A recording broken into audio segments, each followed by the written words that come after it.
सृष्टि के आदि स्वरूप औंकार की ध्वनि, जिसमें ब्रह्मा विष्णु और महेश समाहित हैं। अरिहंत सिद्ध आचार्य उपाध्याय और सर्व साधु, इन 5 परमेष्टि जिस ओंकार की ध्वनि में समाहित हैं। ऐसे ओंकार की ध्वनि के माध्यम से हम सभी आज की सभा का शुभारंभ करते हैं। समम काया सहोदरीगा, ना अधिक झुककर बैठे ना अधिक तनकर बैठे, रीढ़ घंटी सीधी, गर्दन सीधी, गर्दन सीधी और आंखों को कोमलता से बंद कर लें। अपने हृदय में हम जिन भगवानों को मानते हैं, जिनको पूछते हैं, सृष्टि के शक्ति स्रोत और आदि शक्ति को, आदि देव को अपने हृदय में विराजमान करें।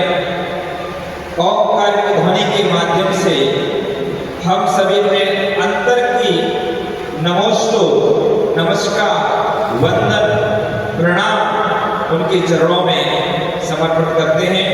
एक बार हम बोलेंगे, उसके पश्चात संवेग स्वर से स्वर मिला करके आप सभी को जोर से बोलना है।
श्रीमते सकलज्ञान सौम्यराज पदवी से धर्म चक्रे कृते वर्ते नमः संसार से नमः सर्वे सर्वे विवस्ताय विदाय कृतादि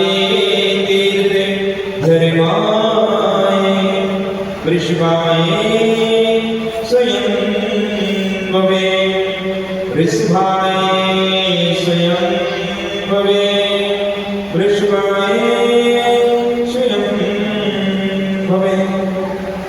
आदि तीर्थंकर आदिनाथ भगवान की, कार्य वाले रोने से शांतिनाथ भगवान की, चिंतामणि से पारसनाथ भगवान की, भगवान अमीर स्वामी की, वीतराग सर्वज्ञ मर्यादा पुरुषोत्तम श्री रामचंद्र भगवान की, गुरु गौतम बरदर स्वामी की, परम पूज्य राजर से विराट सागर के महापुराज की, परम पूज्य चर्या से भट्टाचार्य से विशुद्ध सागर के महापुराज की, परम पूज्य गणपति आर्य भित्त श्री महाराज की, आर्यका संघ की, सिद्ध चक्र महामंडल विधान के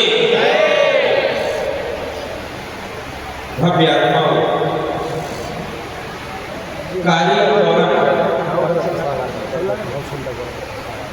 आपको पता होना चाहिए इस गांव का नाम कारीकोण क्यों पड़ा।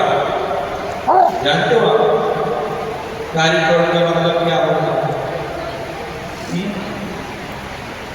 कर यानी होता हाथ, कर यानी हाथ, और उसका अपभ्रंश कर दिया जाए तो हो गया कारी, और तोरण जो दरवाजे में लगाते हैं उसका अपभ्रंश हो गया तो हो गया तोरण। तुतला के बोलते ना, तोरण को तोरण। तो क्या हो गया? कारी प्रोरक, आध्यात्मिक ऊर्जा का प्रवेश द्वार, संतों के आगमन का प्रवेश द्वार,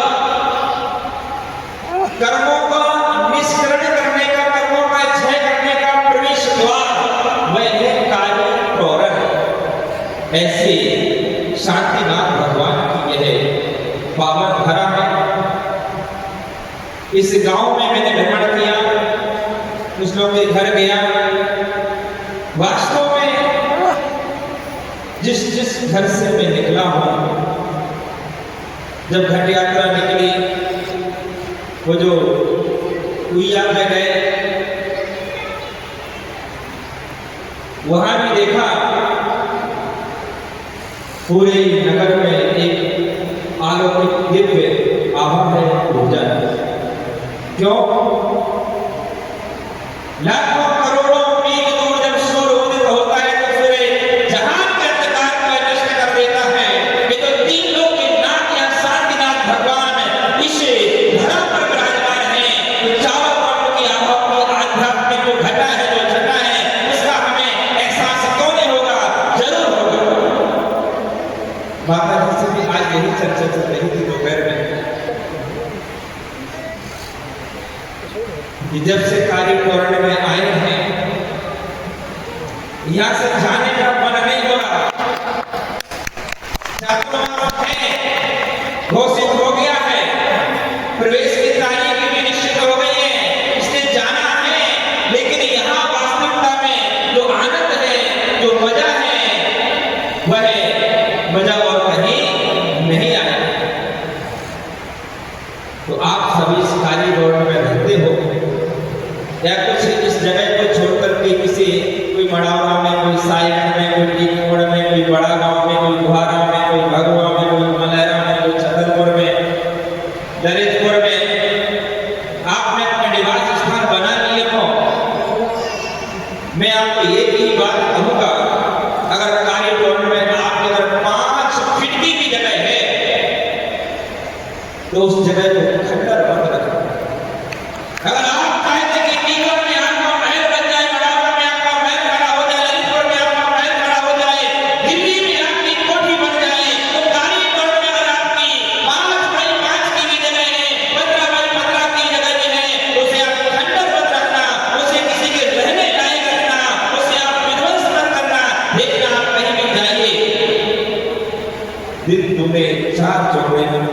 कहा आप यहाँ रहते तो होंगे, मकान आपने 3 मंजिल का बना, बोले यही मकान है जो कि ऊर्जा दे।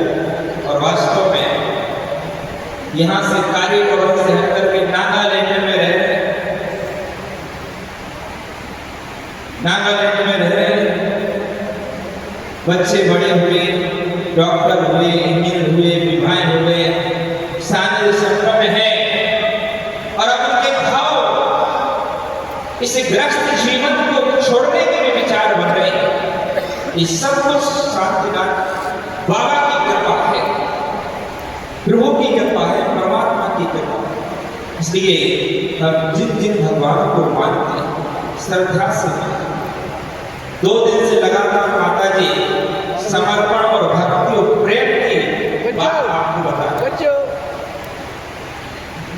प्रभु के प्रति समर्पण होना चाहिए जैसे राम के प्रति हनुमान का समर्पण था, सीता का समर्पण जैसे अपने राम के प्रति था, वैसा ही समर्पण हमें अपने प्रभु के प्रति होना चाहिए, अपने परमात्मा के प्रति होना चाहिए।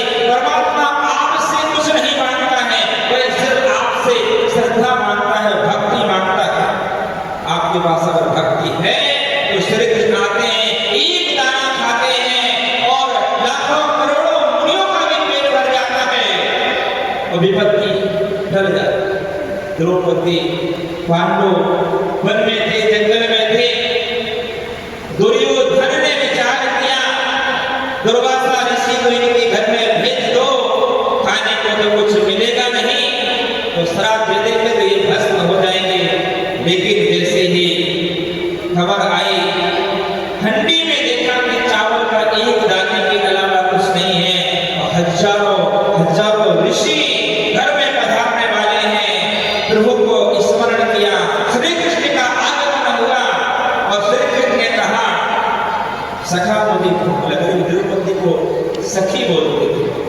सखी भूख लग रही है तो सखी क्या कहती है, एक दाना चावल का है, आधा तुम खा लो, आधा संसार को खिला।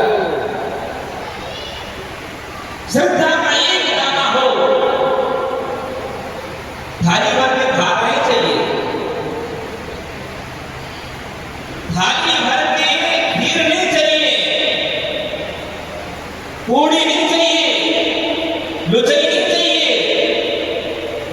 श्रद्धा का एक दाना अगर आपके पास में है और प्रभु के चरणों में आप चढ़ाते हो, अरे सदामा की 3 मुट्ठी खा करके वो दयालु परमात्मा, दयालु प्रभु एक लोग नहीं, तीनों लोग न्यौछावर कर देते हैं अपने भक्तों।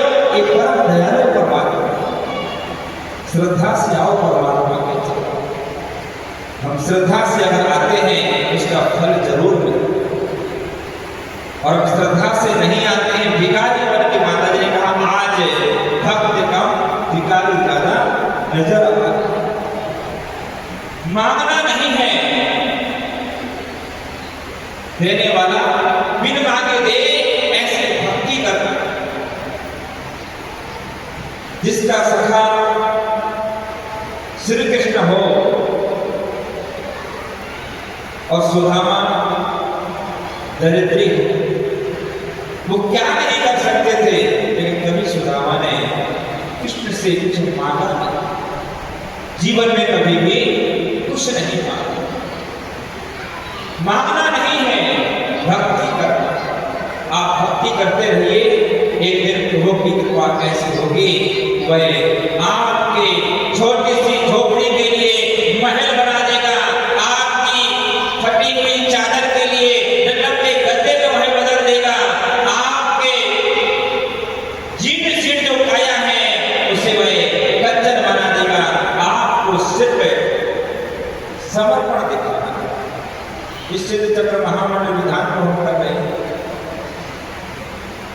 आज से बहुत साल पहले मैना स्त्री ने विधान रचा, छोड़ दिए। मैना स्त्री ने विधान रचा, 700 कौड़ी थी, उनकी कितनी शिवपाल की कौड़ी थी, और विधान के बाद जो यंत्र का अभिषेक करते हैं, भगवान का अभिषेक करते हैं, उसका जो नवन का जो जल होता है, वह जल उनके तन पर छिटक दिया। कान वान सब गल चुके थे, ऐसा कौन हुआ तो दरिद्र कौन हुआ। और 3 दिन में वो कौड़ी काया कंचन से, इसके प्रभाव से, श्रद्धा के प्रभाव से। श्रद्धा होना चाहिए। अगर श्रद्धा हमारे अंदर नहीं है तो हम कितनी भी पूजा कर लें, अर्चना कर लें, भक्ति कर लें, उसका फल में मिलने वाला नहीं।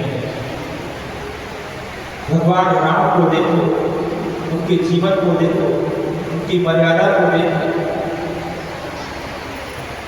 पिताजी का मंतव्य जान के उन्होंने घर को छोड़ दिया और 14 वर्ष वनवास में उन्होंने व्यतीत किया।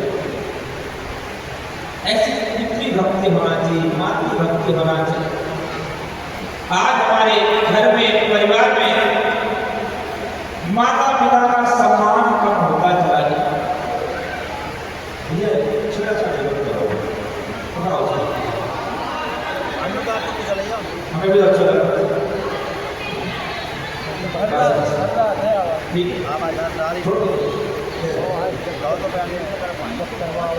जिसके घर में माता पिता खिलते हों, भैया मंदिर बाद में आना, पूजा बाद में करना, अभिषेक बाद में करना।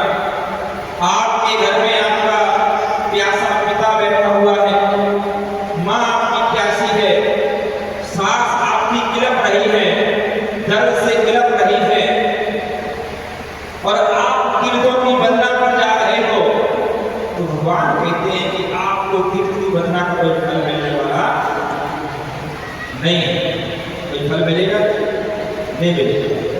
जिसके माता पिता की आत्मा दर्द से तड़प रही है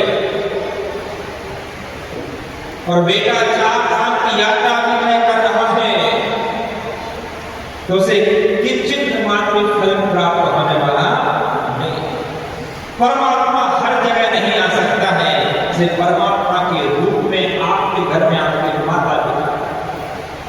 आप अगर डेली मंदिर ना जा पाओ कोई बात नहीं,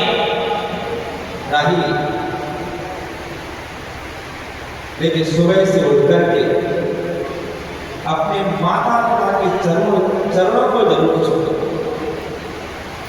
जीवन में अगर तुम्हें तरक्की करना है, आगे बढ़ना है, मैं मेरे को 30 वर्ष से घर छोड़े हो गए। जब मैं प्रातःकाल उठता हूँ, सर्वप्रथम अपने इष्ट गुरु का नाम लेता हूँ, उसके बाद मेरे गांव के मुल्ला आदिनाथ भगवान हैं, मैं उनका स्मरण करता हूँ और फिर परोक्ष रूप से अपने माता पिता को प्रणाम करता हूँ। कितने बड़े पद पर पहुंचा, मुनि बन जाओ, आचार्य बन जाओ। आचार्य पुष्कर सागर महाराज जी आज भी अपने माता पिता को प्रणाम करते आचार्य होते। बोलते कि माता पिता से बढ़कर के कोई नहीं होता है, कोई भगवान मानी होता है, कोई गुरु नहीं होता है, कोई आचार्य नहीं होता है। जिन्होंने मुझे जन्म दिया है उससे बड़ा कोई हो नहीं सकता।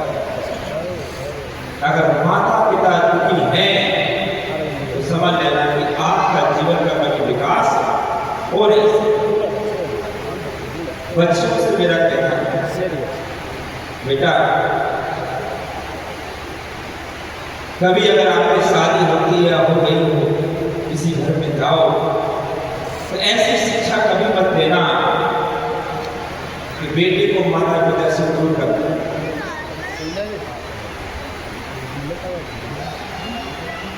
आपका पुण्य का उदय है। बेटे को तो एक ही माँ बाप मिले हुए एक जन्म में, लेकिन आपको जीते जी दो क्या मिल गए? 2 माता पिता, एक आपके जन्म देने वाले, एक आपके कर्म के माता पिता। जन्म के माता पिता आपको संस्कार देते हैं और सास और ससुर आपके लिए जीवन की कलाएं, आपको जीवन जीना सिखाते हैं। जो आपकी माँ आपको नहीं सिखा सकती है, वह आपको सास सिखाती है। कौन सिखाती है? सास सिखाती है। हाँ, सास और सैनिक बॉर्डर की रक्षा करता है तो सास तुम्हारी रक्षा करता है। सास बेकार नहीं, सैनिक बॉर्डर की रक्षा करता है। सास तुम्हें मर्यादा का पाठ पढ़ाती है, वह तुम्हारी रक्षा करता है। इसलिए सैनिक और सास देश के 2 महत्वपूर्ण शख्स हैं, इन्हें हल्के में नहीं लेना। हाँ, अगर सांसें नहीं होती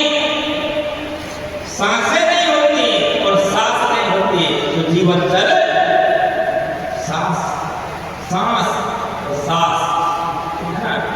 सांसें नहीं होती और सांस नहीं होती तो जीवन चल नहीं सकता है। जैसे जीवन जीने के लिए सांस जरूरी है, वैसे ही मर्यादा का पाठ पढ़ने के लिए हर एक लड़के के जीवन में सांस जरूरी है। जैसे आप कहीं जाते हैं और विचार करते हैं कि हम जहाँ हमारा घर हो वह जरूर भगवान का मंदिर हो, आपके मन में विचार होना चाहिए जहाँ भी मेरी शादी हो वहाँ एक अच्छी सांस होना चाहिए। क्या होना चाहिए? अच्छी सांस होना चाहिए। जो हमारी मम्मी ने हमें जो बिगाड़ दिया है मोबाइल दे करके, कभी नहीं पूछती है कहाँ से फोन आ रहा है, किसका फोन आ रहा है, क्या कर रहे हो। अब सास टोकती, घर में कभी टोका जाती हुई नहीं। अब सास टोकती है, दिन भर क्या कर रहे हो? घर में 8 बजे आप सो कर उठ रहे हैं, मम्मी कुछ नहीं कह रही, और ससुराल में जाएंगे और 8 बज गए तो उसको बोले नहीं सास, तो हमें जो ही बुरा लगा ना जैसे सांस बुरी हो जाए, ये बुरी लगने वाली बात नहीं है। वही आपको मर्यादा का पाठ पढ़ा रहे हैं, जीवन जीने की आपको कला सिखा रहे हैं, आपको संस्कारों से ओतप्रोत कर रहे हैं। आज आप संस्कारित होंगे, आपकी संतान आप संस्कारित होंगे और संतान संस्कारित होंगे तो निश्चित रूप से मान करके चलिए वह आपकी सेवा करें। इसलिए माता पिता, जैसे भगवान राम का पूरा जीवन अपने माता पिता के लिए समर्पित रहा, वैसे ही जीवन का प्रथम मंगलाचरण है माता पिता की सेवा करना। कहीं पर भी हो, कैसे भी हो, अच्छे हो बुरे हो, लेकिन माता पिता से बढ़कर के कोई हो नहीं सकता। इसलिए सदा अपनी माता पिता की सेवा हमें करना। मैं आपसे कह रहा हूं, आप कहीं पर भी रहो लेकिन अपने जन्म स्थान को कभी खंडर मत कर दें। मैं वास्तविक हूं, अभी उसको ज्यादा विश्लेषण नहीं कर रहा हूं। मेरा एक घर है ग्राम अगोड़ा में, जिसमें मेरे सभी माता पिता उसमें ठहरे हैं। मेरी दादी उसमें रहती थी और भूतकाल में उसमें कचहरी लगती थी। कचहरी, हाँ, कचहरी वाले कहलाते हैं। दादी के जाने के बाद मैं मकान रिपेयर हो रहा है, मैं बार बार जब भी जाता हूँ, मैंने कि भैया जब मेरे को पैसा देना आप पैसा ले लो, ये मुझे दे दो। मैंने बढ़िया योजना बना करके भी दी कि इसमें मैं बढ़िया समोसा बना देता हूँ, बढ़िया जगह। लेकिन बुद्धि हर किसी के पास नहीं होती है, किसी के मन में कुछ आता है, कुछ आता है। जहां आपके दादा परदादा आपके पिताजियों का जन्म हुआ है, आपके स्वयं का जन्म हुआ है, मेरा जन्म उस घर में नहीं हुआ है, इसमें हुआ है, वो बढ़िया सुंदर बन गया है। जहां भी आपका जिस नगर में भी जन्म हुआ है उसे खंडर मत कर दे। अगर जीवन में आपको सफल होना, कहीं भी चले जाओ, कहीं भी चले जाओ, मंदिर के लिए छोड़ देना, साधु संतों के लिए छोड़ देना, लेकिन उसे खंडर, उसमें कुत्ता बिल्ली कबूतर चिड़िया पक्षी या तो कोई लोटा लेके जाने लगे, ऐसी परिस्थिति उस स्थान को मत बनने देना जहां आपका जन्म हुआ है, आपके पिताजी का जन्म हुआ है। उसे अच्छा सुरक्षित बनाकर उसको छोड़ दो और साल में एक बार दो बार आकर के वहां रुकिए, निवास कीजिए, जिनेन्द्र भगवान का अभिषेक कीजिए। आप जैन हैं तो जिनेन्द्र भगवान का अभिषेक कीजिए, आप हिंदू हैं तो राम भगवान की भक्ति कीजिए। उस गांव में जरूर आइए, अपने गांव को कभी भी भूल नहीं जाना, शहर जाकर के गांव को कभी भी नहीं भूल जाना। साल में कम से कम एक बार वहां पर आना, और किसी प्रकार का बड़ा अनुष्ठान होता है तो आपको आकर के किसी दूसरे के घर में नहीं रुकना पड़े, आपका अपना घर होना चाहिए। आज आप देखिए पंडित जी यहाँ पर नहीं है, लेकिन अपने घर को बना रखा है, तो आज माता जी रुकी कि नहीं रुकी है? 4 माताजियों का सौभाग्य प्राप्त हुआ है, और अगर उसको छोड़ देते, तोड़ देते, एक आध कमरा कभी आएंगे, एक कमरा रहते उतना बना करके छोड़ देते, तो क्या वहां कोई संत वहां रुक पाते? अर्थात नहीं रुक पाते। अभी जो कार्य सामने आपका होने वाली है, 300 विद्वान आएंगे, एक विद्वान को वहां पर रोकेंगे। आपका भी अगर छोटा सा घर यहाँ पर ऐसा हो, एक रूम हो, एक भी अगर रूम हो या 2 रूम हो, तो आप एक रूम में रुक जाना, लेकिन उसमें ये भाव रखना कि यहाँ पे आपके विद्वान रुक जाए, एक त्यागी रुक जाए, एक संत रुक जाए। अभी आने वाली जो कार्यशाला है, संपूर्ण ग्रामवासियों का मैं आह्वान करता हूँ। वैसे यहाँ गांव का बड़ा ही सहयोग है, मैं कार्यक्रम वालों को मिला है। पंचकल्याण में पंडित जी से जब भी मेरी चर्चा होती है, जैन समाज तो योगदान देती ही देती है, लेकिन यहाँ के जो प्रधान है, सरपंच है, गांव के जो मुखिया है, छोटे से छोटे व्यक्ति भी, यहाँ तक की जो मटकी बनाने वाले हैं, छोटे छोटे काम करने वाले, झाड़ू लगाने वाले भी हैं, जब भी उनको बोलते हैं कि जैन समाज में प्रोग्राम हो रहा है, तो निश्चित रूप से वह योगदान देते हैं। ये जो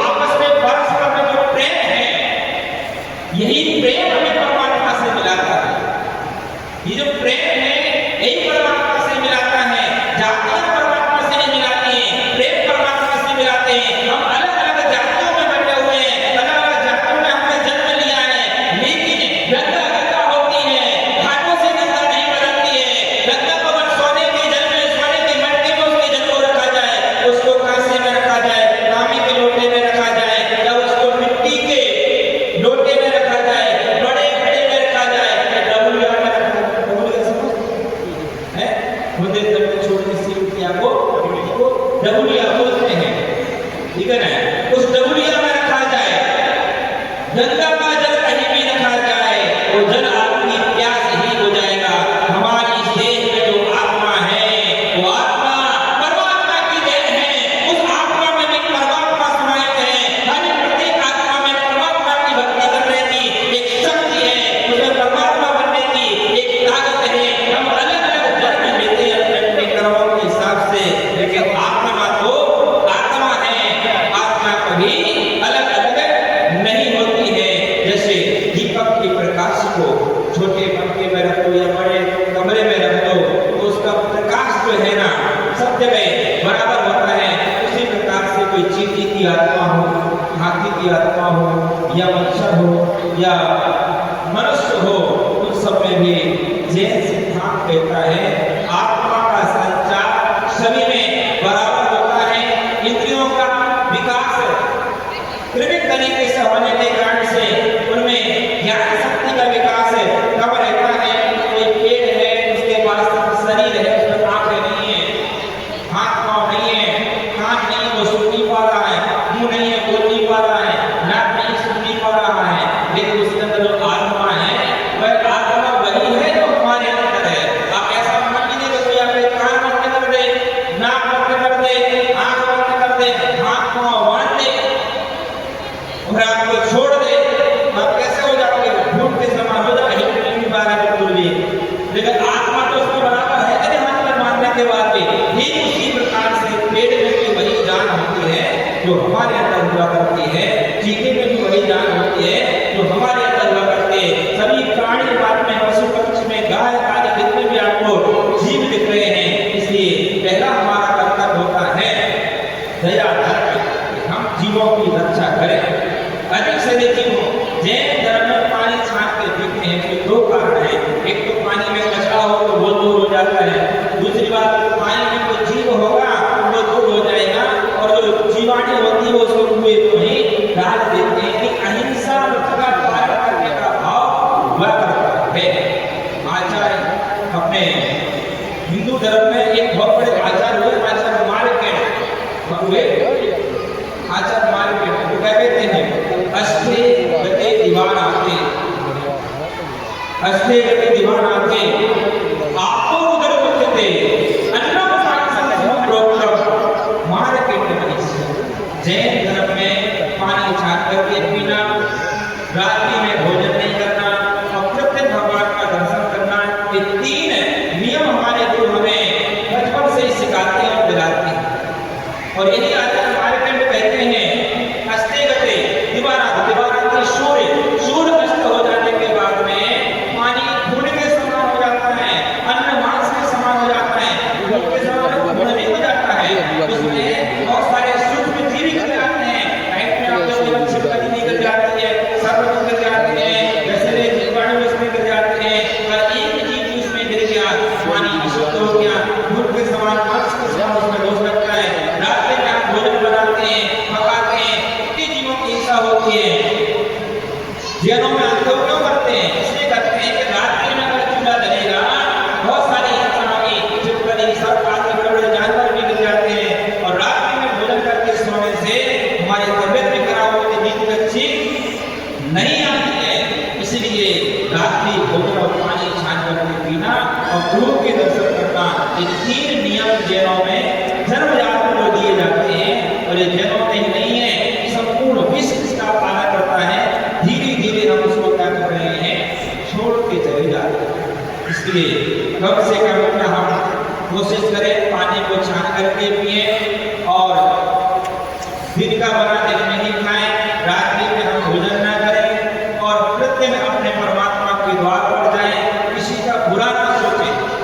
आपके सोचने से कुछ होने वाला नहीं है, इस सृष्टि का चक्र चल रहा है। आप जिस प्रकार के कर्म लेकर के आए हो उसका फल आपको भोगना ही पड़ेगा। श्री कृष्ण से धृतराष्ट्र कहते हैं कि हो मैं अंधा क्यों, मैं अंधा क्यों हूँ? श्री कृष्ण कहते हैं कि मैं देख रहा हूँ एक बालक है और वह एक पेड़ पर चढ़ रहा है, और उसमें एक पक्षी है, उसमें भी दोनों उंगलियां उस पक्षी के आंख में डाल दी, उसकी आंख फूट गई। धृतराष्ट्र समझ गए, बोले कृष्ण वो मैं ही हूँ, मैं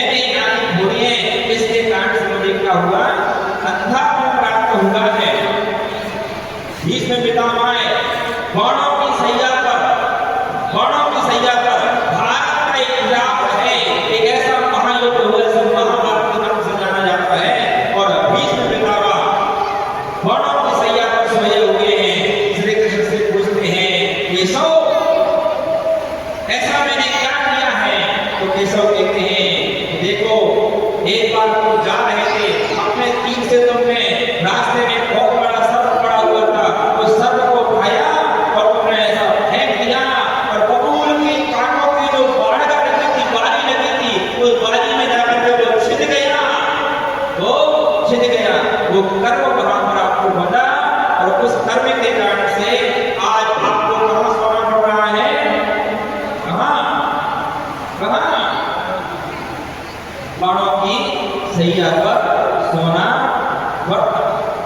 तो हम जैसा कर्म करते हैं हमें वैसा ही फल भोगना पड़ता है। एक बार नारद जी जो है आकाश मार्ग से जा रहे थे, विष्णु भगवान के साथ में जा रहे थे और ऊपर से उन्होंने नीचे की तरफ देखा तो एक मछली पकड़ने वाला तालाब से मछली पकड़ रहा था। तो नारद ने विष्णु भगवान से कहा कि प्रभु, ये जो मछुआरा मछली पकड़ रहा है, ऐसा कर रहा है, इसका क्या फल होगा? तो विष्णु ने भगवान ने कहा, नारद इसका जवाब बाद में देंगे, एक दिन में, 2 दिन नहीं, पूरे 25 वर्ष बीत हो गए।